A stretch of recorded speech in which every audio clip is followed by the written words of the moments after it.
I get to be the race director of Rocky Raccoon, and now I get to say the Hoka One One Rocky Raccoon. So I'm super proud to be able to partner with those guys. So first of all, big thank you to Hoka, and a big thank you to you all for being here. It's awesome. Look at this, man. This is flipping perfect. You guys, I know a lot of you guys came from out of state, out of country, because you wanted to be able to run in the warm Texas. And then a lot of years we have it where it's like 15 degrees and raining. So you guys should have, I need y'all to come back every year. Whoever is here, please return.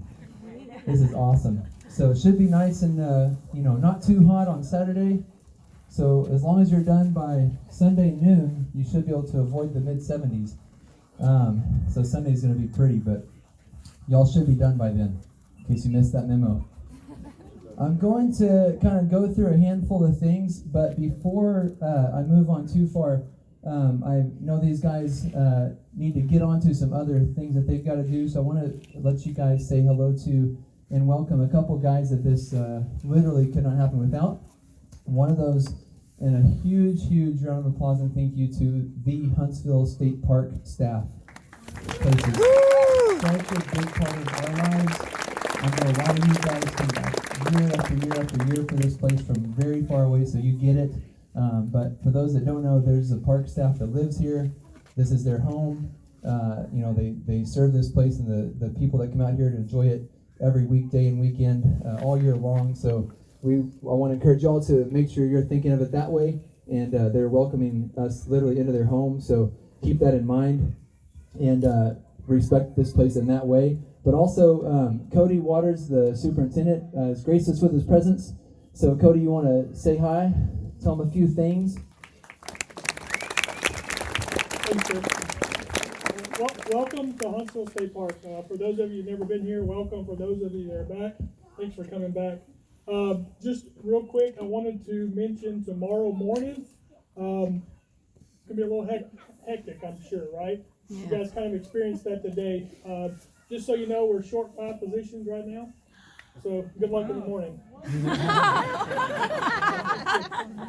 We are short, but that being said, I wanted to bring up one thing, and a lot of you have already gone on and done that, but if you could refer to Chris's the number 3 email in your pre-race email, there's some instructions on there how you can go on and prepay for tomorrow's entry, okay? Go ahead and do that. If you'll do that, you can have it on your phone. I know a lot of you are not at home now. Obviously, you don't have a printer. You can print it out. That's great. You'll be able to print out your permit for tomorrow. But if you don't and you got it on your phone, if we see that, we'll double check and make sure you got the right people and then send you on through. That will speed the process up in the morning. Just be aware that we've got 500 racers trying to get in about an hour and a half in the morning. So it'll be pretty hard to do. But we can make it happen. I think the more of you that go on and do that, the better we're going to be. Right now, I think we got a little over 100 that have done that. Thank you. For those of you that haven't, go online and do it tonight on your phone. It's easy to do. The link is on that email. Thank you again for being here. Welcome to Huntsville State Park, and I hope you guys have a great time. Yes, sir. What time are you opening the gate? I'm not going to tell you. 5:55. So just so you know, we don't know an exact time yet, just based on how quick we can get our staff in the morning, get set up, and be ready for when we do open it up. That way we're just as quick as we can be. But pre-registration starts 4:30ish in the morning, 4:45. So we're going to try to do it as quick as we can in the morning. Okay? Good deal. 5:55, remember. Thank you. Hey, yes, sir. Thanks again, Cody. So then there's another group that's here that I want to make sure to give some time for. We've got I think the volunteer list is still growing, but it was at 134 people. Wow. Right? Think about that. So you guys and gals are in some good, yeah, for sure. Do that real loud, like a lot of them are all around there. Like. And in addition to that number, there's also a handful of folks that I don't have on that list that are here from the CERT team. And these guys are going to be in radio communications. They're going to be here to take care of any rescues. If anyone gets in a bad spot, they've got ability to get across the water, basically every which way except for helicopter. Hopefully they add that in one day. That'd be so cool. Chinooks going across the white. I love that. Anyway, so hopefully none of y'all have to know them because of a medical situation, but I wanted you to know that you're in good hands. We've got a lot of people looking out for you. But I wanted to introduce y'all to my friend Joe Connell, and I'd like for Joe to come up and you guys give him some love, and for him to get to tell y'all a few things that will help you understand their role in this. Thank you, Peter.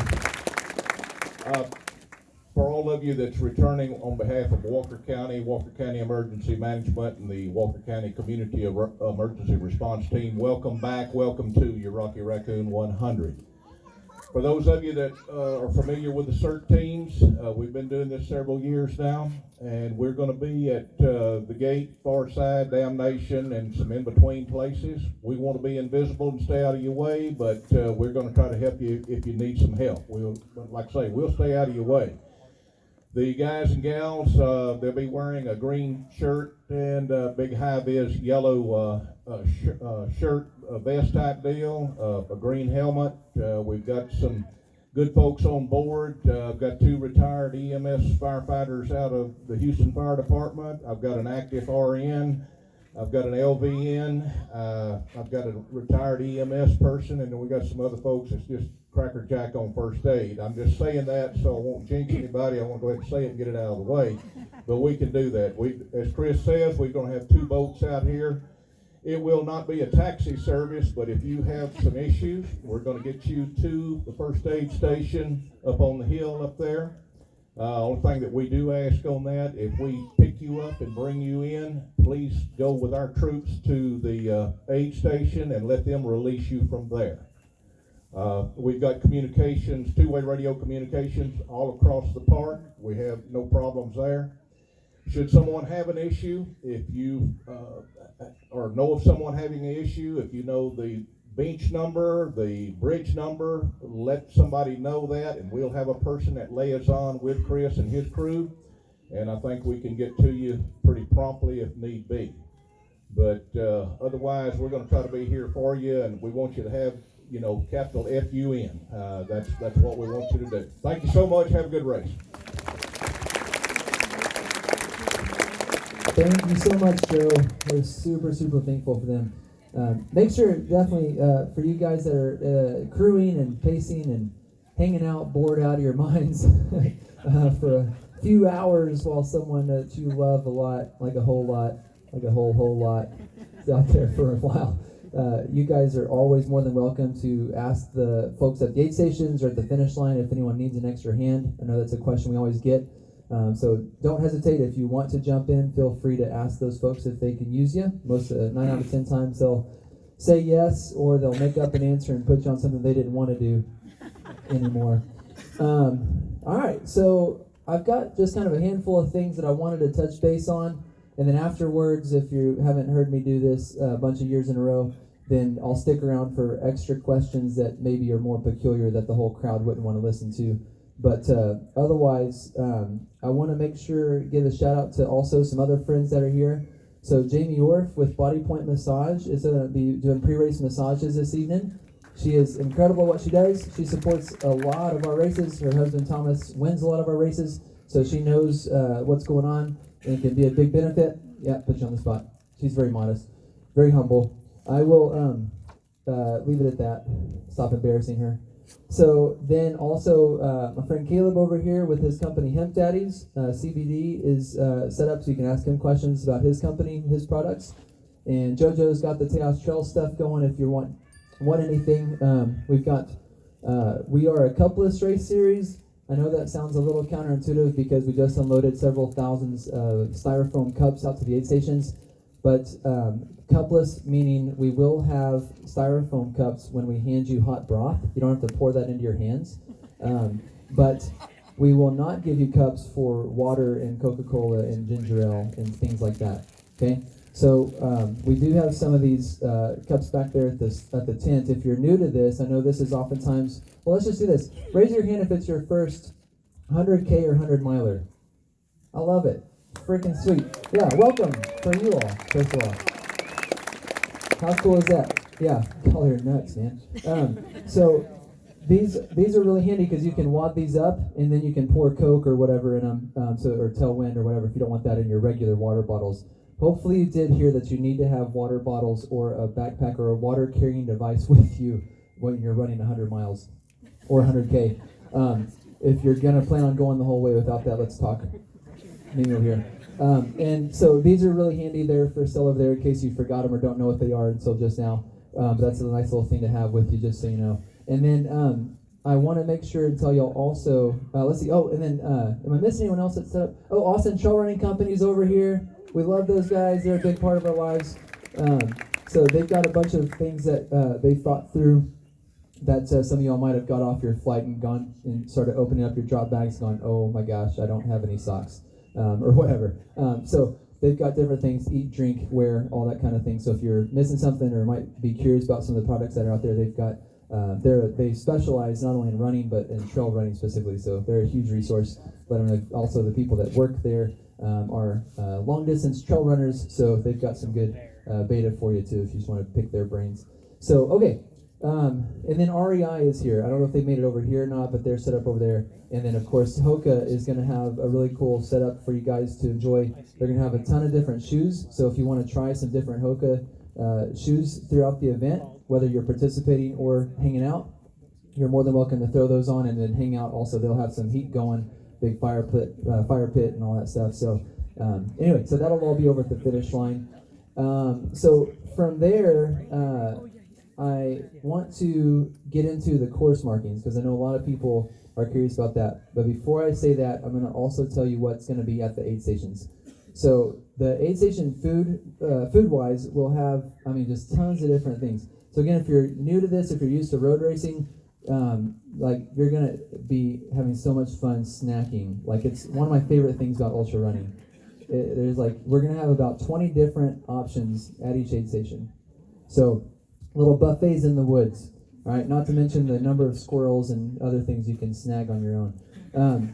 So the aid stations are going to have sweet stuff, salty stuff, kind of everything that your body might be needing. We'll have like a few options in that category. Stuff with sodium, for instance, forever. So beyond that, there will be hot food and things being made. There will be coffee, hot chocolate, several different types of hot meals. At some point, you will smell bacon in the woods. I'm sorry, vegetarians. This is a personal thing. I freaking love bacon so much. So we have like dozens and dozens of pounds of it out there. So forgive me if you're a vegetarian, vegan. Otherwise, you'll be happy if you're not those two categories of eaters. There'll be brats and burgers and all that stuff out there too. So now the other thing is when you get back to the start-finish line, you'll see a big food truck. It's a friend of mine named Michelle, Hey Diddle Diddle Food Catering. She comes out to all of her races, and she has a really nice menu. She has vegan and vegetarian options to make up for the aid stations that don't. Sorry, I've been in Texas too long. So there'll be, you can stop and buy food there if you want, or crews and spectators, friends and family, y'all can help your runner / hiker get some stuff that their body might need. If you're filling that out, you can get ahead of them and meet them back there and have something waiting for them that might be, if their body's wanting something solid instead of more, gels. So on that note, beyond the food and drink things that'll be at the aid stations, there'll also be some of our sponsors that we're really proud of will have their supplies at these stations as well. So every single aid station will have Tailwind. We're really proud of our partnership with Tailwind. I think they're one of the best products out there. If you're not familiar with them, they're basically a drink that's high caloric intake. So you're going to have, if you were to mix up a regular sized water bottle, the way we'll have it mixed, you'll get about 200 calories. All right. So, and then they also have a lot of good stuff for when you're sweating. I'll say it simply like that. So, so that's a really nice thing to have in your water bottles. And then also we'll have salt stick if you really need some more of that in you. If you're not sure if you need salt stick, please don't pop those like Skittles. You can mess yourself up by trying too many of these amazing products at once. So please ask the volunteers if you're not sure, like, hey, this is what I'm feeling, this is what I'm going through, let them know, and they can help you out and understand, kind of talk you through what's going on maybe. But that's out there if you know what that is. And then also we have V Fuel for our gels, and they're awesome. They pump us with enough to get through all of our races, so we're really thankful for them. And so there'll be several different flavors. On the Tailwind, we don't have a boatload of caffeinated, but there is going to be some of that out there that they'll kind of stove off until the nighttime. So if you really know that your body, if that's something you train with and you want caffeinated tailwind, you can ask for that, but it may not be out until certain parts of the day because we just can't get, a ton of that. But there will be enough tailwind to have that throughout the whole event, but just specifically the caffeinated, if that's important to you, you may want to get some of that, take that, have that with you, some of the single shot packets, but otherwise there will be some of that throughout the night and early mornings probably at the aid stations.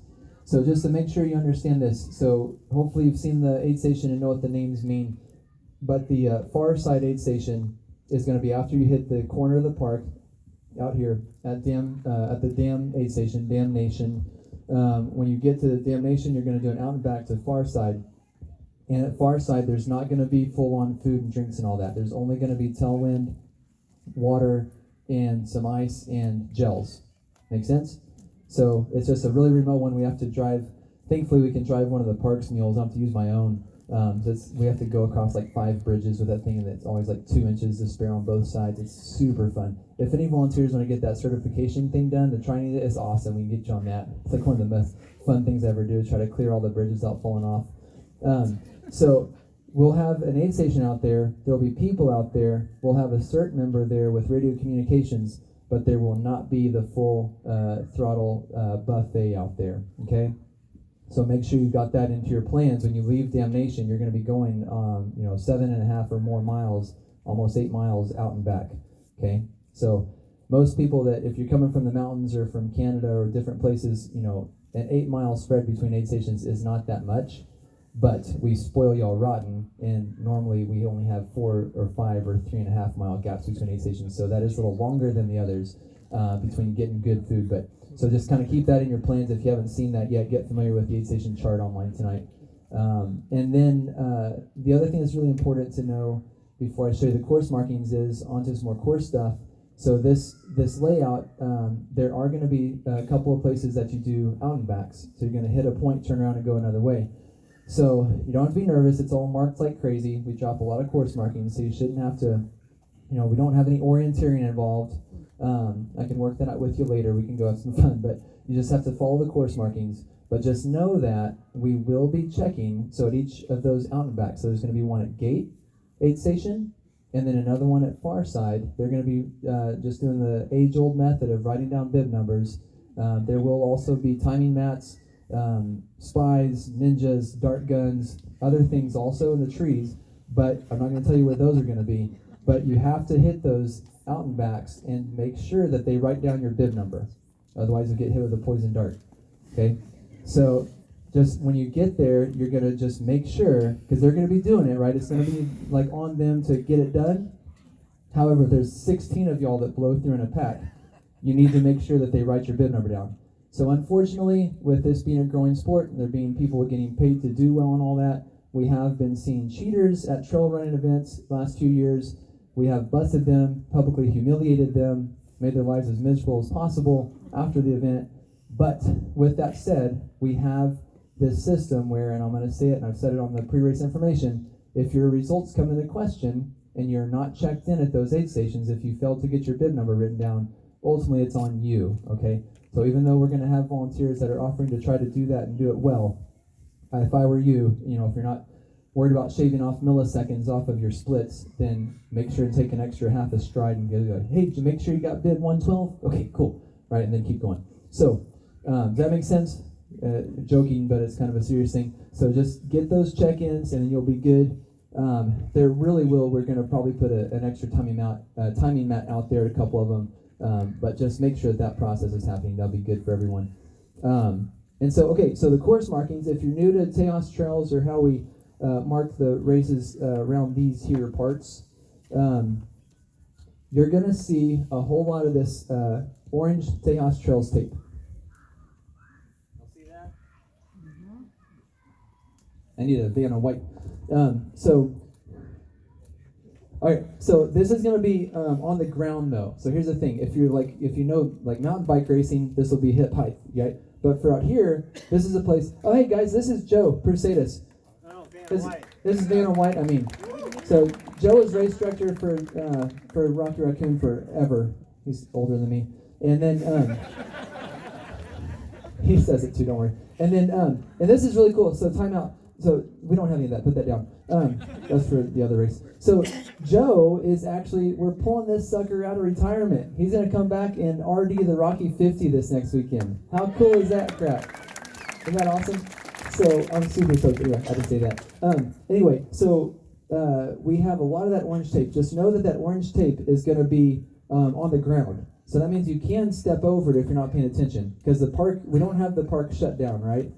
It's still open for day use. So we can't block off the trails entirely. So that means that we got to keep that on the ground. So just keep that in mind. But you should never, ever, ever, ever, never cross that orange tape.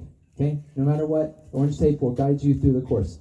And then, what were you going to show them next, Joe? Okay, so then the yellow arrows, these are everywhere. They're going to be at intersections. We try to put them on both sides of the trail. Sometimes because we have to drive vehicles for logistics, we can't put them right in the middle of the trail. But you'll see those arrows everywhere, so follow those. And then, if you were to hurdle the orange tape, kick over the yellow arrow, then you'll bump into a wrong way sign, down the wrong trail. So if you find yourself looking at a wrong way sign, turn around. You've just missed an intersection about 10 to 15 yards behind you. And then, if you've gone a while, and you haven't seen one of these confidence markers, as we call them, these little flags will be hung in all the tree branches and all that, fence lines, whatnot, all around the park. So those are going to be to make you feel good, let you know you're going the right way. All of these items, except for the orange tape, they're all highly reflective. So at night, it actually becomes even easier to find the course. So thank you, Vanna. Thank you for your service. Rocky Raccoon. So we've tried to put out, stuff where you really won't go more than probably 200 meters. If you're not from that part of the world, we'll say 200 yards, roughly speaking. So if you've gone, in other words, like a quarter mile and you haven't seen a course marking, you're probably in the national forest a couple of hitches over that way. So turn around and come back till you see some stuff that looks familiar. But all that to say, I know some of y'all seen the race map and you notice that we know it as Amy's Crossing, but it's a 3-way intersection where we have y'all going like every which way, and you're kind of going, what the heck are these morons doing? When you get out there, I promise it'll make good sense. So if you're stressed out about that section of the trail, if you've been studying the map, you're kind of like, I don't know what to expect out there. It is marked like crazy, and you should be just fine. Just keep your eyes up. Do not trust the person in front of you. We call that the lemming. We give a lemming award if someone leads the most people off course. Right? So don't trust the person in front of you knows what's going on, especially if they're talking about how many years they've done this. That's the hardest thing. Anyway, so, okay. I think that's it on course markings. Does that make sense? Any questions about course markings in particular, about the layout? All right. So then, let me just read my notes real quick. Drop bags. If you didn't catch this, you can label your drop bag and put it on the other side of the building here for damnation. We're going to deliver those tonight. After packet pickup's over, we'll start taking those out. So you cannot get your drop bag taken tomorrow. Hopefully y'all have read that. I tried to include that information in a bunch of places and state it over and over. So if you want to drop your bags at other ones, like you're going to drive right by Nature Center, for instance, you can do that, tonight or tomorrow if you'd like. Or crews and spectators, y'all can drop their drop bags for them, right? If you're not if you don't need it on lap 1, for instance, if you're not worried about it, then your friend's family can take stuff out there. That's totally within the rules, totally fine.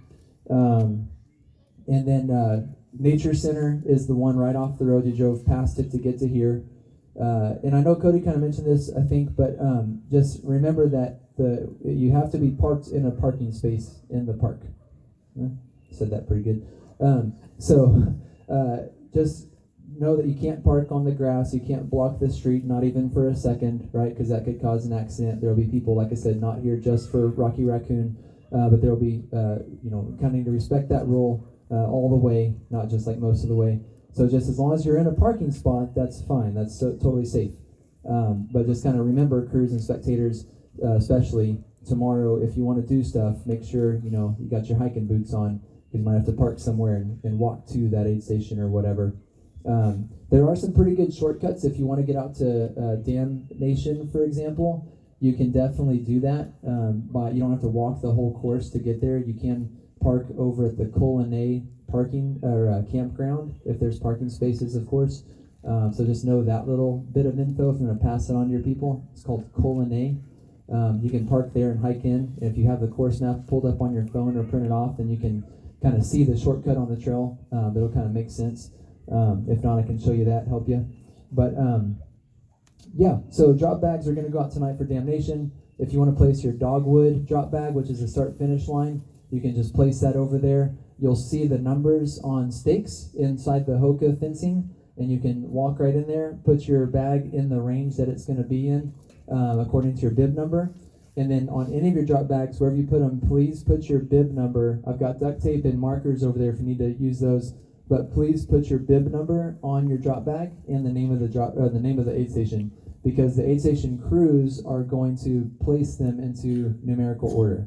Okay, so especially out of damnation, that'll be really important, because if you get out there and you're obviously not going to want to spend all day, you're going to want to they're going to need to help you get your drop bag, and if it's not in numerical order, if they didn't have a number on it, they're going to put it in kind of a spot that may be harder to find in a pinch. So make sure you do that. We don't need your name or anything, just your bib number. And then, okay, for you all that are super fast, we're going to have awards going at the finish line. So some of y'all, this may be new to you, but award ceremonies are super boring, and it makes everyone wait around when your legs hurt real bad and have to stand. So what we do is we just give awards at the finish line. So if you think you might have been in contention, if you're not sure, feel free to ask. Our awesome timer and registration guru, Kyle, will have some tablets set up at the finish line so you can see the automatic results. They'll pop up as soon as you hit the finish line. Our volunteers and myself and whoever's helping me at the finish line will also be there to try our best to catch you when you hit the line. So we're going to be continuously checking and refreshing that data. And as soon as we see someone pop into the right category, we'll holler at you. But just make sure that if you, even if you've gone to bed and somehow we missed you, we'll try to not let that happen. But if that were to happen, and you check the results next morning, you're like, dude, I won my age group. Swing on back by, because if I hadn't hawked your medal and sold it for a little bit, it'll still be sitting there waiting for you. But the buckles will be there for you, of course. And the overall awards are really cool. A friend from Colorado handmade these really incredible ceramic pieces. They're just decorative. They're not like a mug or anything. They're just really cool art pieces. Every single one of them is unique. She handmade them all. So it's really incredible work. So I want you guys to make sure you get those if you earned them. So just kind of keep that in mind.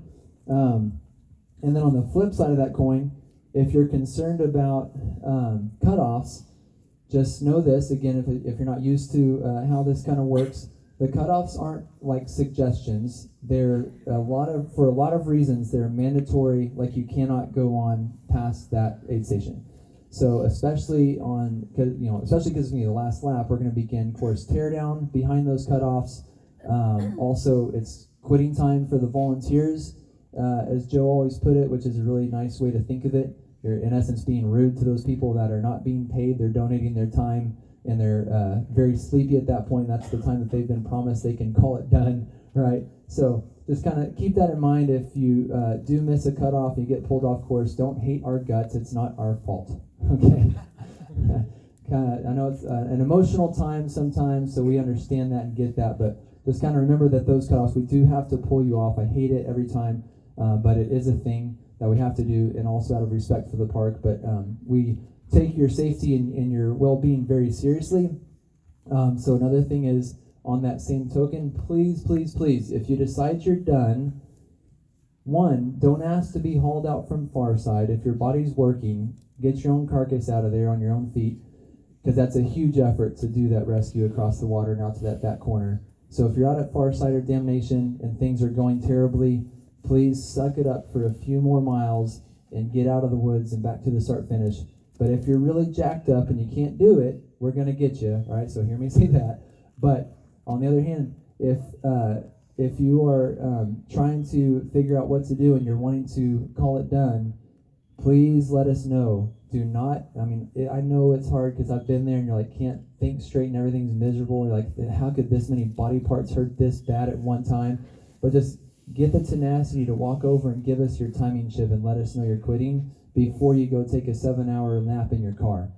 Because that means that at that point, if we haven't seen someone, we do keep up with the data and the splits, we will begin a search and rescue mission, and we will spend a lot of people's time trying to find you.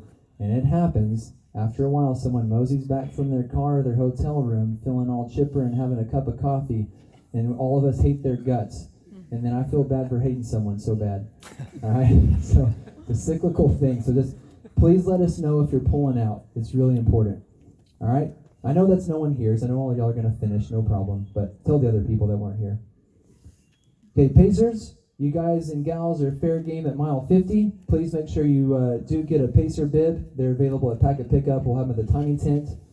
All right. I think that's about all of my stuff. So another just thing, again, I can't say this enough. The groups that are out there at the aid stations, I don't know if any of the aid station captains or main help here, or is everyone out getting their aid station set up? They're probably all doing things that are important. So yeah, again, these are all volunteers. It's incredible the support that this event has, and we have, and that you all have. So make sure and give the aid station folks a big thank you when you see them out there. They'll be having a ball. But from there, if you guys need anything, again, my name's Chris. I am incredibly humbled and honored. We've got almost all 50 states represented, handload of countries. It's a big privilege to get to serve you all in this way.